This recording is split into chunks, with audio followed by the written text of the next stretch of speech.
कभी इंटरेस्ट ही नहीं लिया, कभी पूछा ही नहीं इन चीज़ों के बारे में। तो मुझे भी पता चला है जी कि हमारे बड़े जो है ना वो हिंदुस्तान से थे। अच्छा। और देखिए ये मोहब्बत क्यों है मुझे अब समझ आई है। तो हमारे बड़े सारे हमारे दादे परदादे हिंदुस्तान से थे, नाना नानी भी हिंदुस्तान से थे। कौन सी जगह को वो जगह के लिए जो है ना मैं आपको बताता हूँ। और कोई उधर अगर कोई रहता है तो मुझे प्लीज़ मैसेज में ज़रूर बताइएगा कि आज वो जगह मौजूद है, उधर वो घर मौजूद है। मुझे मेरे बड़ों ने स्पेशल लिख के ये चीज़ दी है। तो इसका नाम है जी तहसील। हमारे बड़े ये बताते थे दादे परदादे कि हम लोग अपने घरों से ना साइकिल पे निकलते थे और आधे घंटे में हम दिल्ली पहुंच जाते थे। तो मैंने उससे अंदाज़ा लगाया कि दिल्ली से तकरीबन 20 किलोमीटर दूर जो है ना उनकी रिहाई। एक अवैसी वक्त का वजीर आज़म जो 8 साल से वजीर आज़म है इंडिया का, और क्लास जिसने इंडिया को बना दिया, उसको सरेआम खड़ा होकर बातें करता है। और मैं सब्र का जो है ना अवार्ड देना चाहूंगा मोदी साहब को कि क्या सब्र है उस पर्सन में यार, क्या सब्र है उस इंसान में। अवार्ड दे दिया अवैसी साहब को, बेस्ट पार्लियामेंट का जो है ना अवार्ड है वो उन्हें अवैसी साहब को। ये देखिए, ये आपको पता है, मुझे इन चीज़ों का पता नहीं है। मैं इंडियन आर्मी चीफ की बात करूंगा, खुल के बात नहीं करता, मुख्तसर सी कोई बात आपको समझाता हूँ। इंडियन आर्मी चीफ का मैं घर देख रहा था। एक नॉर्मल सा घर नहीं होता जिसे आप बहुत आलीशान भी नहीं कह सकते और बहुत बुरा सा भी नहीं कह सकते, नॉर्मल घर जिसे आप कह सकते हो। आर्मी चीफ 150 करोड़ आबादी का जो आर्मी चीफ है उसका घर एक नॉर्मल सा घर है, नॉर्मल सी सैलरी और नॉर्मल सी गाड़ी, इंडियन मेड इन इंडिया के नाम से जो गाड़ी जो इनकी वो एक होती है गाड़ी, मैं उसका नाम नहीं जानता हूँ, जो वहाँ पे नॉर्मली मैंने जो सर्च किया टैक्सी के तौर पे भी यूज होती जी है। सर, जी सर। और हमारे जो लोग हैं, जो हमारे अदारे हैं, जो हमारे एस्टेब्लिशमेंट हैं, एक प्रॉपर गाड़ी मशहूर है, वीगो डाला, ब्लैक डाला, अल्लाह आपकी, और करोड़ों रुपए की गाड़ियां यूज करते हैं ये लोग। और भाई मुझे ये बताओ कि आपका मुल्क कोई यूरोप है, आपका मुल्क कोई अमेरिका है? आप यकीन कीजिए, कोशिश तो करके देखो, एक बार तो कोशिश करके देखो। कर तो रहे हैं कोशिश। अब भाईजान आप और मैं कर रहे हैं ना, जिन्हें मैं मैसेज दे रहा हूँ उन्हें मैं कह रहा हूँ, एक बार तो आप लोग कोशिश करके देखें। इंडिया ने ना आपको छोटे भाई वाला प्यार दिया और दिलो जान से ना प्यार दिया तो आप फिर बात कीजिएगा। जी तो दोस्तों, मैं हूं सुहेब चौधरी और आप देख रहे हैं मेरा और आपका YouTube channel real entertainment TV. आज मैं मौजूद हूं आबिद अली के साथ, जो कि पूरा यूट्यूबर्स की बात करें, मीडिया की बात करें, इनके पीछे पीछे है, लेकिन अपने बिजनेस में मसरूफ रहते हैं। पर्सनल मसरूफियत की वजह से वो किसी को इंटरव्यू इतना नहीं देते। आज उन्होंने स्पेशल मुझे बुलाया है दिल की बात करने के लिए। जानते हैं आबिद अली आज क्या दिल की बात करना चाहते हैं, कौन से दुख शेयर करना चाहते हैं, इनसे बात करते हैं। और टॉपिक क्या होगा वो भी गुफ्तगू के दौरान ही आपको पता चलेगा। अस्सलाम वालेकुम। जी वालेकुम सलाम। एक्चुअली ज़ुहैब भाई आप लोगों को स्पेशल तकलीफ दी, बुलाया इस चीज़ की बड़ी माजरत के साथ। मैं ये बात स्टार्ट होने से पहले बता दूं, कभी कभी मुझे डर लगता है कि आबिद भाई जिस तरह की बातें करते हैं कहीं हमारा चैनल ही बंद ना हो जाए या फिर हम ही बंद ना हो जाए, लेकिन फिर भी हम इनके पास आ जाते हैं। देखिए सच बोलता हूँ, अगर आप सच से डरते हो तो फिर ना चलाओ यार सच को। नहीं, जब तक चला सके जरूर चलाएंगे। बताएं आज बुलाया क्यों है, कौन सी गुफ्तगू करनी है, टॉपिक शॉपिक क्या है, वो सब आप नहीं बताना। देखिए आज दिल बड़ा तकलीफ में था और बैठे हुए ना, अपने पाकिस्तान के लिए तकलीफ होती है यार, और किस चीज़ के लिए होती है। देखिए जहाँ पे रहते हैं, जहाँ पे हमारा जीना मरना है, अगर हम उससे ही प्यार नहीं करेंगे, उसे सही करने के बारे में नहीं सोचेंगे, तो फिर हमारा पाकिस्तानी होने का फ़ायदा कोई नहीं है। अच्छा अब होता ये है कि मैं बैठे हुए बड़ी तकलीफ से चीज़ें सोच रहा था कि यार हम पाकिस्तान को किस तरफ लेके जा रहे हैं और पाकिस्तान को किस तरफ जाना चाहिए। देखिए अब पूरी दुनिया में हम लोग इकनॉमी वाइज सबसे नीचे आ रहे हैं, मतलब कल्चर वाइज हमारा कल्चर भी कोई इतना अच्छा नहीं रह गया। जो पढ़े लिखे लोग थे वो बेचारे सारे आउट हो गए हैं। जो इंजीनियर, डॉक्टर, पढ़े लिखे लोग थे ना, वो ब्रेन ड्रेन पाकिस्तान से बाहर जाते जा रहे हैं। तकरीबन 8 लाख के करीब लोग पाकिस्तान को छोड़ के जा रहे हैं। तो फ्यूचर क्या नजर आ रहा है इस पाकिस्तान का कि जब इधर से जीनियस माइंड, दिमाग, ऐसा पढ़ा लिखा दिमाग आपको छोड़ के चला जाएगा तो पीछे इन बच्चों को कौन संभालेगा, इन बच्चों को कौन पढ़ाई कराएगा, कौन इन्हें तालीम देगा, कौन इन्हें डॉक्टर बनाएगा, कैसे ये बच्चे ऊपर जाएंगे। तो हमने जनरेशन के बारे में भी सोचना है। अभी हम लोगों ने अपना ज़हन शुरू से ये बनाया कि इंडिया से जंग करनी है, इंडिया हमारा दुश्मन है, जो मीडिया हमें दिखाता है, जो अक्सर मैं अपने हर इंटरव्यू में ये चीज़ें कह चुका हुआ हूँ कि इलेक्शन में खासतौर पे जब इलेक्शन आने वाले होते हैं तो पॉलिटिशियन यूज करते हैं, नारे लगते हैं, इंडिया का जो यार है वो गद्दार। आप यकीन कीजिए कि मैं अभी रिसेंटली टीवी में, हमारे पाकिस्तानी टीवी में मैं देख रहा था और मैं हिल गया हूँ देख के। उसमें इमरान खान साहब की टीम है, मतलब जो भी उनका चल रहा है सिलसिला, हम तो सियासत में आपको पता है इतना नहीं घुसते, तो वो लोग नारे पता क्या लगा रहे हैं, मैं हिल गया हूँ यार सुन के। वो कह रहे हैं जी कि हमें आज़ादी चाहिए, हमने आज़ाद होना है। मतलब 1947 में जो नारे लगते थे ना आज़ादी के, वो नारे जी वो नारे आज लग रहे हैं यार। तो हमारा मुल्क किस तरफ जा रहा है, हमारे हुक्मरान हमें किस तरफ लेके जा रहे हैं। भाई यही तो बात है, इधर लाहौर में आज 2023 में नारा लग रहा है, लेके रहेंगे आज़ादी, तेरा बाप भी देगा आज़ादी। जी सर, जी ठीक है ये नारा, और हम बात करते हैं कश्मीर की आज़ादी की, जबकि खुद हम नहीं आज़ाद। ये नारा इसलिए लग रहा है ना। जी देखिए, कश्मीर की आज़ादी जो है ना, कश्मीर का एक बड़ा लंबा टॉपिक हो जाएगा और वाकई आपका चैनल बंद हो जाएगा। तो कश्मीर पे मुझे ना बुलवाएं आप लोग, तो मुझे इस तरफ ही रखें, ये ज़्यादा बेहतर है।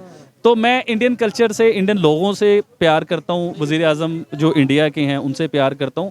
वो मेरे रिश्तेदार तो नहीं है वज़ीर आज़म साहब, या मेरी फैमिली में से तो नहीं है, सिर्फ उनकी इंसानियत की वजह से रिस्पेक्ट करता हूँ कि वो अपने लोगों के लिए अच्छा सोचते हैं, गरीबों के लिए अच्छा सोचते हैं, और मुसलमानों को उन्होंने आज़ाद दनाते हुए छोड़ा हुआ है।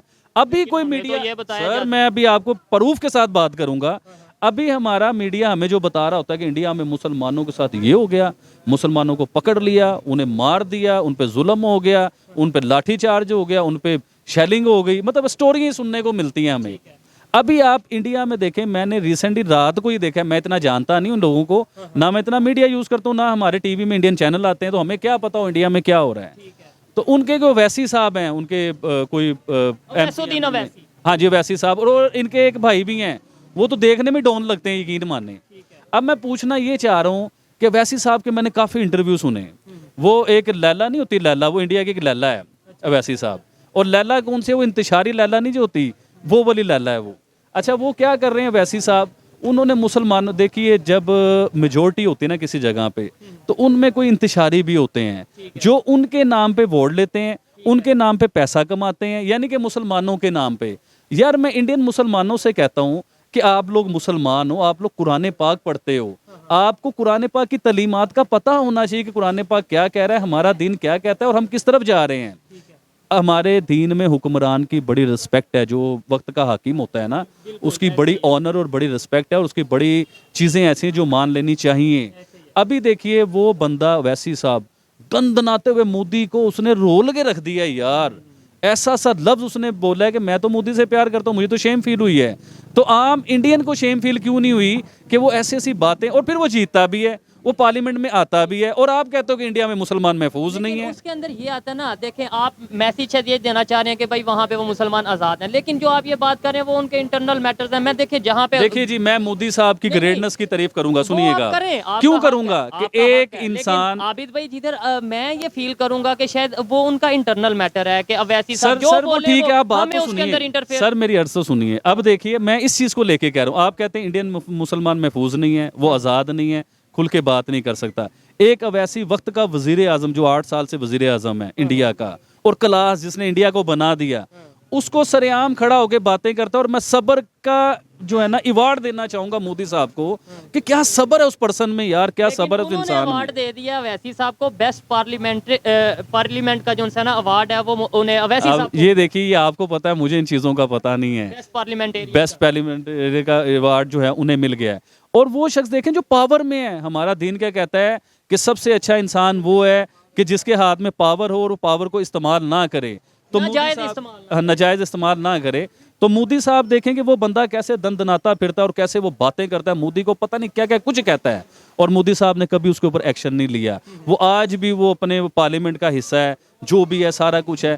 तो मोदी को ग्रेड क्यों ना कहें फिर हम लोग, मोदी को क्लास क्यों ना कहें कि देखिए उसके हाथ में पावर है, उसने पावर इस्तेमाल नहीं की, उसके खिलाफ वो बोल रहा है, और उसके साथ उसने कोई ऐसा दुश्मनी वाला कोई ऐसा, जैसे हमारे यहाँ हो रहा है ज़मान पार्क में। ये जो लोग गुजर रहे थे आपको आगे जाके बड़े हैरत से उन्होंने देखा है कि ये मोदी को क्लास क्या है। ये हमारी मार्केट के लोग थे, और इन लोगों ने, मैंने आपको लास्ट टाइम बताया होगा कि इंडियन टॉपिक के ऊपर मुझे सख्ती से इस जगह पे मना है कि आपने इंडियन टॉपिक के ऊपर कोई इंटरव्यू नहीं देना, आपने कोई सवाल जवाब नहीं करना।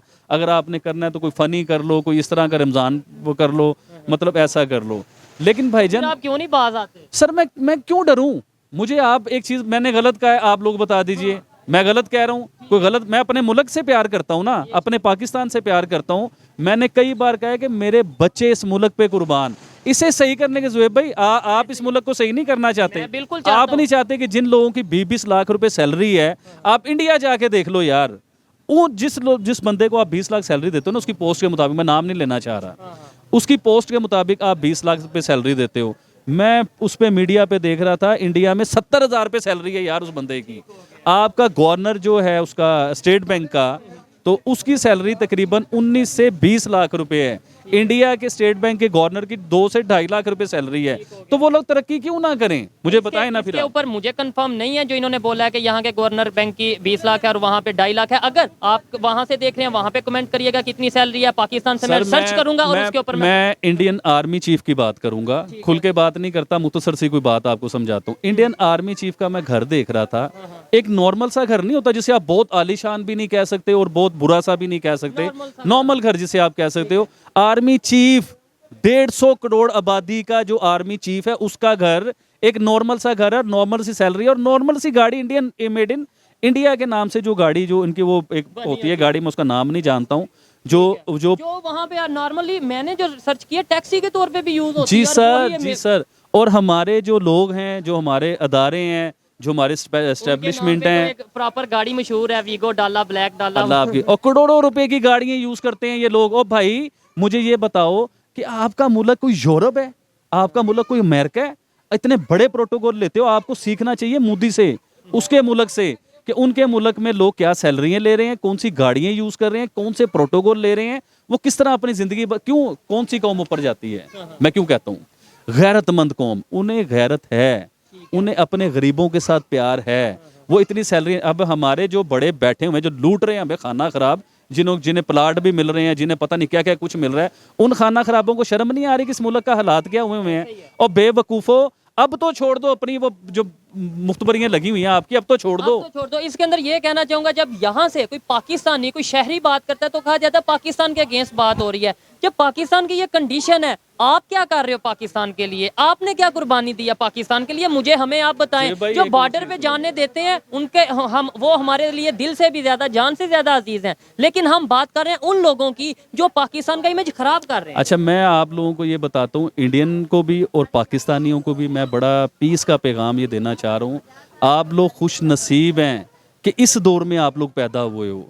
आपने वो 1947 वाला दौर नहीं देखा, जब इंडिया पाकिस्तान अनाउंस हुआ था ना कि पाकिस्तान एक अलग मुसलमानों की रियासत बन रही, उसके बाद क्या हुआ मुसलमानों के साथ, सिखों के साथ, हिंदुओं के साथ, क्या क्या कुर्बानी। मैंने एक जगह पे सुन रहा था कि औरतों ने कुआं, जो पानी वाले कुएं नहीं होते, उसके बीच में औरतों ने अपनी इज्जतें बचाने के लिए छलांगे लगानी शुरू कर दी, और वो कुआं ऊपर तक भर गया औरतों की लाशों के साथ। आपके दिल नहीं हिलते? तो अल्लाह का शुक्र अदा क्यों नहीं करते कि आपको बना बनाया पाकिस्तान मिल गया और आपने उसमें चोरियां शुरू कर दी करनी। यार, आपको शर्म नहीं आई कि आप किसको लूट रहे हो? अपने घर को लूट रहे हो आप, और अपने घर को लूट के आज अपने घर को इस लेवल पे ले गए जो हमें सुनने को मिल रहा है कि पाकिस्तान ब्लैक लिस्ट में जा रहा है, पाकिस्तान करप्ट होने वाला है, बैंक करप्ट होने वाला है, पाकिस्तान कल खत्म हो जाएगा, परसों ये हो जाएगा।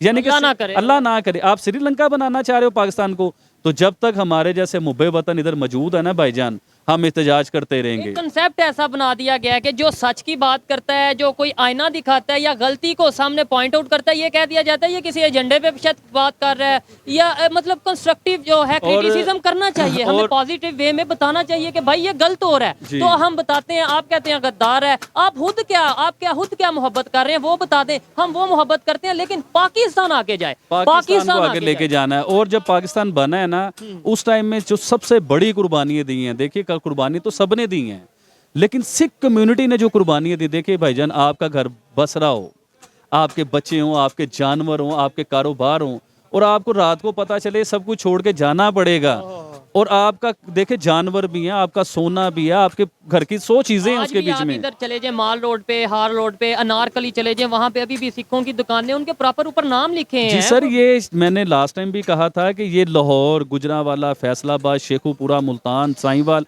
ये जितना भी पंजाब है, ये सिखों की मलकियत थी। इधर सिख होते थे, सिख कम्युनिटी थी, और सिख बड़े पावरफुल थे। सिखों ने इधर गवर्नमेंट भी की हुई है। सिखों के जो बड़े थे, वो लाहौर जिसे आप कहते हैं ना, ये भी हिंदुओं पे, सिखों पे बना हुआ है, समझ रहे हैं? ये लाहौर भी उन्हीं का ही बना हुआ है, कराची, करूची, ये वो सब इधर प्रॉपर जो है ना सिख कम्युनिटी थी। अब देखिए, मैं आपसे दोबारा वो पूछना चाह रहा हूँ, आप जिस घर में रह रहे हो, आपने बड़े रीजों से वो घर बनाया होगा, रीजों से उस घर को सजाया होगा आपने, उसमें बच्चे भी पैदा किए होंगे, बड़े भाई के, छोटे भाई के, बच्चे स्कूल भी जाते होंगे, सब उधर, मतलब एक सिलसिला पूरी जिंदगी है। और आपको रात को पता चले जी ये रेडियो पाकिस्तान है, और अब पाकिस्तान अलग रियासत बन चुका है, मुसलमान उधर चले जाएं, हिंदू उधर आ जाएं, सिख उधर आ जाएं, और रातों रात वो बेचारे अपने घरों को किस किस नीयत से और कैसे तकलीफ में उन्होंने अपना घर छोड़ा होगा, कैसे वो लोग उधर गए होंगे, कभी इस चीज़ को भी समझिए आप लोग। तो अल्लाह का शुक्र और अदा। इसमें दोनों साइड पे जो आपने बोला ना कि औरतों ने कुएं भर दी अपनी इज्जतें बचाने के लिए, उस और उनमें मुसलमान भी थी, उनमें हिंदू भी थी, सिख खवातीन भी थी, उसके अंदर हुआ क्या? देखें, बुरे लोग हर साइड पे और हर टाइम में मौजूद होते हैं, यहाँ पाकिस्तान में भी, इंडिया में भी, दुनिया के किसी भी कंट्री में। उस टाइम पे ऐसे लोग फायदा उठाते हैं, इज्जतें लूटते हैं, चोरियां करते हैं, डाके करते हैं। अच्छा, हम लोग ना बेसिकली, मैं रिसेंटली, मुझे कल थोड़ी सी स्टोरी पता चली है, तो प्रॉपर पता ही नहीं था, कभी इंटरेस्ट ही नहीं लिया, कभी पूछा ही नहीं इन चीज़ों के बारे में। तो मुझे भी पता चला है जी कि हमारे बड़े जो है ना वो हिंदुस्तान से थे। अच्छा। और देखिए ये मोहब्बत क्यों है मुझे अब समझ आई है। तो हमारे बड़े सारे, हमारे दादे परदादे हिंदुस्तान से थे, नाना नानी भी हिंदुस्तान से थे। कौन सी जगह को? वो जगह के लिए जो है ना मैं आपको बताता हूँ, और कोई उधर अगर कोई रहता है तो मुझे प्लीज़ मैसेज में ज़रूर बताइएगा कि आज वो जगह मौजूद है, उधर वो घर मौजूद है। मुझे मेरे बड़ों ने स्पेशल लिख के ये चीज़ दी है। तो इसका नाम है जी तहसील सिकंदराबाद, ज़िला बुलंदशहर, ज़िला बुलंदशहर, गांव तिलमंडपा, गांव तिलमंडपा। दिल्ली से 20 किलोमीटर का फासला है ये, यानी कि दिल्ली से वो बड़े बताते थे, नीचे सूबा उत्तर प्रदेश यूपी, सूबा उत्तर प्रदेश यूपी। अच्छा, दिल्ली से 20 किलोमीटर का रास्ता है। हमारे बड़े ये बताते थे, दादे परदादे, कि हम लोग अपने घरों से ना साइकिल पे निकलते थे और आधे घंटे में हम दिल्ली पहुंच जाते थे। तो मैंने उससे अंदाज़ा लगाया कि दिल्ली से तकरीबन 20 किलोमीटर दूर जो है ना उनकी रिहाइश थी। चलें, अब ये बात अगर जो आपसे थोड़ा इख्तलाफ रखते हैं पाकिस्तानी, वो ये तो कह सकेंगे कि आबिद अली ने खुद बोल दिया कि वो इंडिया से है, इंडिया से। ठीक है, क्या सर हमारे बड़े तो ये बताते हैं कि हम लोग जब इंडिया में थे ना तो ज़्यादा सुखी थे, और उधर सब लोग इकट्ठे रहते थे, एक ही इलाके में मस्जिद होती थी, एक ही इलाके में मंदिर होता था। इसका थंबनेल अगर मैं भी पता कि इसका थंबनेल लगाना है, Abid Ali belongs to India. ये देखना, मेरी तो वीडियो वायरल हो गई, आपकी तो मुझे वीडियो व्यूज मिलेंगे, पैसे मिलेंगे। हो बड़ा पता है, आपके तो वीडियो वैसे भी बड़ी वायरल होती है भाईजान। जो भी वीडियो देता हूँ 400-500 तो नीचे वीडियो ही कोई नहीं है आपकी। तो वालों की मोहब्बत है। और जो इन्होंने एड्रेस बताया है, स्क्रीन पे नंबर चल रहा है, आप अगर इस एड्रेस को जानते हैं जरूर बताइएगा। उसके हवाले से भी हम प्रोग्राम करेंगे, शायद उस गाँव से, उस इलाके से कोई लोग हमारे से राब्ता करेंगे। देखिए प्लीज, बड़ी ख्वाहिशात है मेरी, वीडियो कॉल प्रॉपर करेंगे आपके घर में जाके। अच्छा। इंडिया में जो आपका घर है, मेरे अब्बा जी जो है ना, मेरे फादर, अल्लाह पाक उन्हें जन्नतों में घर दे, वो फोत हो गए हुए हैं। तो उनकी बड़ी ख्वाहिश थी इंडिया जाने की, उन जगहों को देखने की जहाँ पे उनके माँ बाप रहते थे, उन जगहों को देखने की। लेकिन जब भी उन्होंने जाने की कोशिश की तो हालात खराब हो गए, उन्हें वीज़ा नहीं मिल, 1-2 बार अप्लाई किया है वीज़ा, तो उन्हें जब भी वीज़ा नहीं मिल सका। अच्छा, हमारी उधर बहुत प्रॉपर्टी हैं, हमारे बड़े बताते हैं कि हमारी बहुत ज़मीनें थी उधर, बहुत प्रॉपर्टियाँ थी हमारी।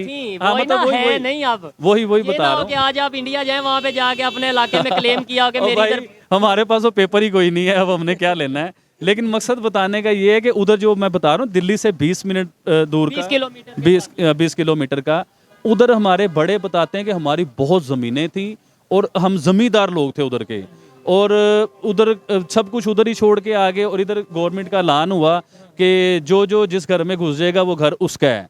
अब हमारे बड़े बताते हैं कि हम लोगों ने छोटे छोटे घर ढूंढे, बड़े घर नहीं ढूंढे।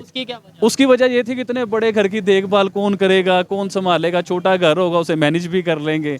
इतनी बड़ी जगहें छोड़ के तो इन्होंने छोटे छोटे घर इधर चुने। और फिर दुख तो होगा जब आपने कुर्बानी दी, आपको बताया गया कि कुर्बानी इसलिए दी गई कि मुसलमान आज़ादी से रहेंगे, पूरी दुनिया में अपना नाम करेंगे, पाकिस्तान का नाम करेंगे। तो आज दुख तो होगा जब मैं देखूंगा कि मेरा पाकिस्तान किस पोजीशन में है, पूरी दुनिया में क्या इमेज है मेरे पाकिस्तान की, फिर मुझे उस कुर्बानी का दुख होगा। 2023 में आज़ादी के नारे ही लग रहे हैं कि तेरा बाप भी देगा आज़ादी, हम लेके रहेंगे आज़ादी।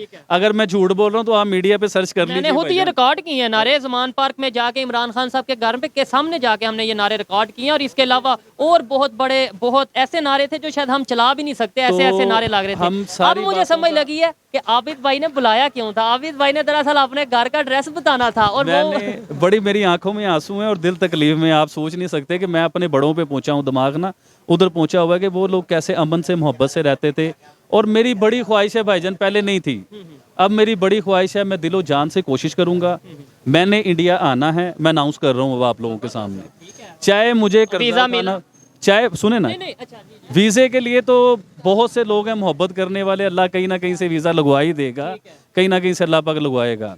चाहे मुझे अपना आप भेज के वीज़ा लगवाना पड़े, चाहे मुझे कुछ भी करके इंडिया जाना पड़े, इंशाल्लाह मैंने अपने बड़ों की वो जगहें देख के आनी है। और इसमें मैं भी आपको साथ अभी कह देता हूँ, आपसे मैं प्रॉमिस करता हूँ कि आपको अगर वीज़ा मिल जाता है तो जो भी आपका एक्सपेंस होगा हम हमारे चैनल की तरफ से हम मिल के ही वो करेंगे। इवन हम चाहेंगे हम इकट्ठे जाएं, वहाँ पे जाके भी मैं वीडियोस रिकॉर्ड करें, वहाँ पे भी जाके ये चीज़ें करें, लेकिन ऐसा मुझे पॉसिबल नहीं लगता क्योंकि हमने कोशिश की लेकिन ऐसा होता नहीं। देखिए जब अल्लाह पाक मदद करता है ना तो गैबाना मदद हो जाती है। वो तो मदद करता है लेकिन यहाँ पे दोनों गवर्नमेंट्स का असूल है अच्छा कि यहाँ अब मुझे से ये खास बताएं तौर पे कोई सर जर्नलिस्ट नहीं सर जा सर सकता। सर अल्लाह तो सुनने वाला है। कल मोदी साहब उधर से कह दें कि आबिद को भेजें इंडिया, कौन रोकेगा? रोक के दिखाएं मुझे फिर। वो कह दे तो ठीक हाँ है, जी। अदरवाइज पॉसिबल नहीं है। तो मोदी साहब अच्छा। मैं आज आपसे हमेशा मिलने की तो बड़ी ख्वाहिश थी, वो तो पता नहीं अल्लाह पाक कब पूरी करेगा, वो होनी ज़रूर है, इस ज़िंदगी में ज़रूर अल्लाह करवाएगा। लेकिन मुझे बड़ी उम्मीद है, मेरा दिल आवाज़ देता है इस चीज़ की कि मैं इंशाल्लाह इंडिया ज़रूर जाऊंगा। इंडिया एक बड़ी खूबसूरत कंट्री है भाईजान, जन्नत है इंडिया। और इंडिया को कई लोग कहते हैं, जब हमने इंडिया को देखा है जाके, कुछ दुबई लगता है, कोई कहता है इंडिया यूरोप लगता है, कोई कहता है पेरिस लगता है, यानी कि इंडिया डेवलपमेंट में भी क्लास बन गया हुआ है डेवलपमेंट भाईजान। है लेकिन इतनी नहीं है। पाकिस्तान भी आपकी अपना पॉइंट है, ठीक है, पाकिस्तान भी जन्नत है। उसके अंदर एक चीज़ है, हमारे बड़े बड़े मौलाना हजरात ये कहते हैं कि अगर हमें मौका मिले तो खाना काबा के बाद, मतलब मक्का मुकरमा में जाने के बाद, सऊदीया में जाने के बाद अगर हम किसी कंट्री को प्रेफर करेंगे तो वो इंडिया हो गया। और इसका सबूत मेरे पास मौजूद है, इसलिए कोई इस पे ये नहीं देखिए मौलाना साहब जो है ना, इनकी बात भी ना करें। देखिए मौलाना अच्छे भी होते हैं, बुरे भी होते हैं। ठीक है। नहीं ये उन्होंने अच्छी बात की है ना कि भाई वो प्यार करते हैं, उसकी वजह ये हमारी जो पीछे हिस्ट्री है वो इंडिया के साथ जुड़ी है। हिस्ट्री बताती है कि मौलाना साहब ने जितनी कुछ जंगें करवाई हैं ना, और मौलाना साहब ने जितने को इंतशार फैलाए हैं, और मौलाना ने जितने को लड़ाइयाँ करवाई हैं, वो आप सोच भी नहीं सकते। तो इसके ऊपर हम ज्यादा खुल के बात नहीं कर सकते। बिल्कुल, और उसमें भी कुछ लोग अच्छे होते हैं, कुछ बुरे होते हैं, इसलिए हम कोशिश करते हैं कि ऐसे टॉपिक्स पे फिर पता है ना आप पे फतवा भी लग जाए। हमारा दीन, हमारा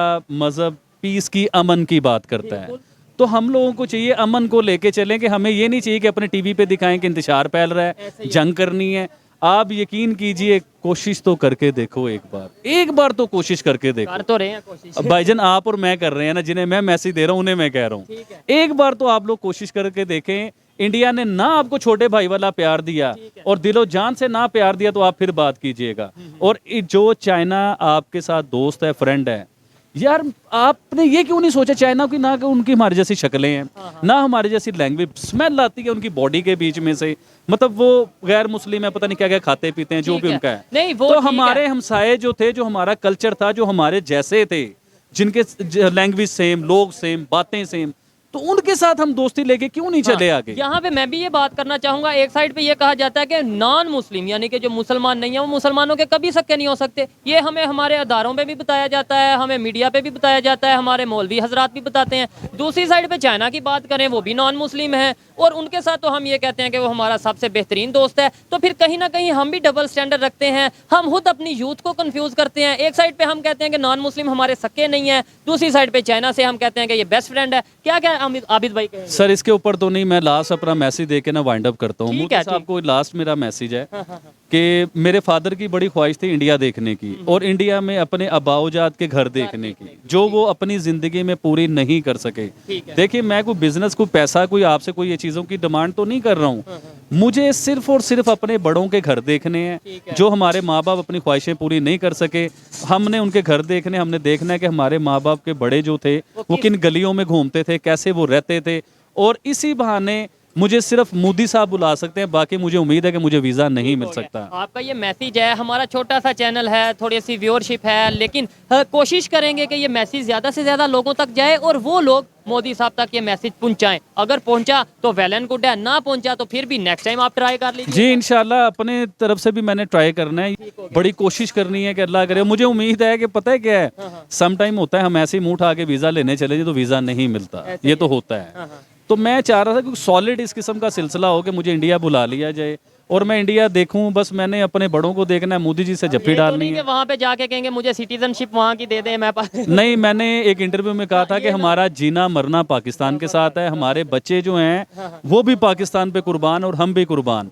देखिए हम उनकी तारीफ इसलिए करते हैं कि वो लोग गैरतमंद कौम है, उनका वजीर आजम गैरतमंद है, उन्होंने अपने मुल्क की तरक्की की, गरीबों का फ़ायदा सोचा, गरीबों को कहाँ से कहाँ। देखो हमारा दीन क्या कहता है? हम भी, हाँ, हमारा गैरतमंद दीन तो कहता हम है भी कि हैं गरीब आबिद के भाई, साथ देखिए चलो। नहीं नहीं, गैरतमंद हम भी हैं, गैरतमंद हैं तो आज ये जुर्रत कर रहे हैं। भाईजान आप- हम गैरतमंद हैं, जो चोर थे वो गैरतमंद नहीं थे, उन्हें बगैरत कहता हूं मैं। हम ठीक है। आप और मैं तो हमने तो टैक्स पब्लिक दिए तो हैं। गैरतमंद है, मैं हमने ये तो, समझता और हूं। पब्लिक तो प्यार करती है। पब्लिक, किसी पब्लिक ने आज तक ये बात नहीं की कि इंडिया से हमने जंग कर लेंगे या इंडिया हमारा दुश्मन है। हाँ, समटाइम जो दिमाग में बैठा दिया गया, 80% लोग यही कहते हैं कि इंडियन हम हमारे मोहब्बत दोस्त हैं, चाहते हम मोहब्बत ठीक है। चाहते हैं। जो चीज़ें मिसअंडरस्टैंडिंग्स हैं जब वो बढ़ा दी जाएंगी तो फिर कहीं ना कहीं नफरतें बढ़ेंगी। यहाँ पर वीडियो को वाइंड अप करता हूँ। आबिद अली भाई ने अपना मैसेज जो रिकॉर्ड करवाना था इंडिया के प्राइम मिनिस्टर मोदी साहब के लिए, वो उन्होंने करवा दिया। इसके अलावा उन्होंने बोला वो इंडिया जाना चाहते हैं, वो भी आपको मैसेज पहुंचा दिया। आपको ये वीडियो कैसी लगी, आबिद भाई का मैसेज कैसे लगा, आपने कमेंट में ज़रूर बताना है। मिलते हैं नेक्स्ट वीडियो में, तब तक के लिए पीस आउट, अल्लाह हाफिज़।